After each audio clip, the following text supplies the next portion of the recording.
Hi welcome to Pragna facts. ఏనుగులు వీటికి చాలా భయపడతాయట. అవునండి, భూమి మీద నివసించే జీవులలో ఏనుగు బలశాలి. ఏనుగును కేవలం మావటి వాళ్ళు మాత్రమే అదుపులో ఉంచగలరు. అయితే అంతటి శక్తి ఉన్న ఏనుగులు కూడా ఒక జీవికి చాలా భయపడతాయట. వింటుంటే ఆశ్చర్యంగా ఉంది కదూ. అవునండి, ఏనుగులు తేనెటీగలకి చాలా భయపడతాయట. సున్నిత భాగాలైన తొండం లోపల అలాగే కళ్ళ చుట్టూ కుడతాయని వాటికి తేనెటీగలంటే చాలా భయమట. ఈ లేబుల్స్ని తయారు చేసేది ఎక్కడో తెలుసా? మన భారతదేశంలో వాడే చాలా రకాలైన వస్తువులు చైనా దేశం నుండి తయారు చేయబడినవి.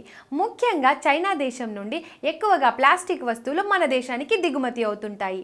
అయితే వీటిపై మేడ్ ఇన్ చైనా అని లేబుల్స్ ఉండడం మనం చూస్తూనే ఉంటాం. అయితే ఈ లేబుల్స్ని మాత్రం కొరియాలో తయారు చేస్తారట. Please subscribe Pragna Media. Please like, share, subscribe to Pragna Media. Pragna Media, please do like, share and subscribe. Please subscribe to Pragna Media. Please like, share and comment if you like the video. Pragna Media.